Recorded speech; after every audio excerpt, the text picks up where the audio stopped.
বিশ্বকাপের শেষ ১৬ থেকে ব্রাজিলের বিদায় এ যেন দুঃস্বপ্ন।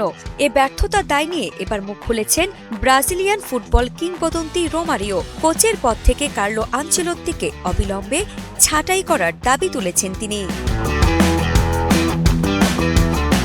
বিশ্বকাপের মঞ্চ প্রতিপক্ষ নরওয়ে, ফেভারিট হিসেবে মাঠে নেমেছিল ব্রাজিল, কিন্তু ম্যাচের শেষে ফলাফল ভিন্ন। ২-১ গোলে হেরে বিশ্বকাপ থেকে বিদায় নিতে হয়েছে সেলেসাওদের। এ হারের পর আনচেলত্তির কৌশলগত সিদ্ধান্ত নিয়ে প্রশ্ন উঠেছে, কেন নেইমারকে শুরু থেকে খেলানো হলো না, কেন ব্রুনো গিমারাইজকে পেনাল্টি মারার দায়িত্ব দেয়া হলো।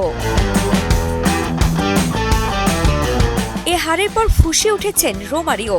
তার ইউটিউব চ্যানেলে আনচেলত্তির তীব্র সমালোচনা করেছেন তিনি।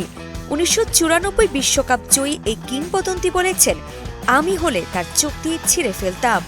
ম্যাচ শেষে আমি সভাপতি হিসেবে লকার রুমে যেতাম এবং বলতাম, ঠিক আছে, আপনাকে অনেক ধন্যবাদ, বিদায়, গোল্লায় যান, বিষয়টি আদালতে নিয়ে যান, তারপর আমরা দেখব কি হয়। বিশ্বকাপ দেখুন বায়োস্কোপ প্লাসে, সব নেটওয়ার্কে, সব ডিভাইসে।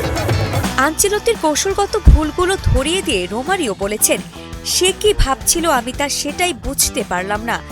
গিমারাইজকে তুলে নিয়ে এডারসনকে রাইট ব্যাকে খেলানো হলো, আর এটা আপনি এ কারণে করলেন কারণ আপনি অন্য কোনো ফুল ব্যাক দলে ডাকেন বা ফুল ব্যাক চোট পেলে আর আপনি সেখানে একজন সেন্টার ব্যাকে নামিয়ে দিলেন।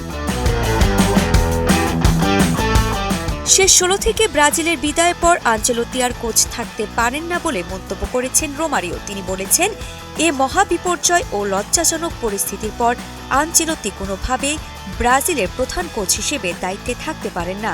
আমি আগের ৩টি শোতেও এটি বলেছি এবং এখানেও আবার বলছি। রোমারিও আরও যোগ করেছেন, এটি কোনোভাবেই গ্রহণযোগ্য নয়। এ পরিস্থিতি বদলাতেই হবে, এভাবে চলতে পারে না। আমাদের দুঙ্গা ছিল, সে হেরেছে এবং চলে গেছে। আমাদের তিতে ছিল, সে হেরেছে, থেকে গেছে এবং আবারও হেরেছে। আর এখন আমাদের এই আনচেলত্তি আছে, যে হেরেছে এবং এখনও থেকে যাচ্ছে। নরওয়ের বিপক্ষে হারে ব্রাজিলে বিশ্বকাপ থেকে বিদায়ের দলটির ভবিষ্যৎ নিয়ে যে বিতর্ক তৈরি হয়েছে, রোমারিওর এ মন্তব্য তাতে নতুন করে ঘি ঢালল। আনচেলত্তির ভবিষ্যৎ হয়তো অনিশ্চিত, তবে ব্রাজিল ফুটবল দলের ভবিষ্যৎ কোন পথে, সেটাই এখন বড় প্রশ্ন।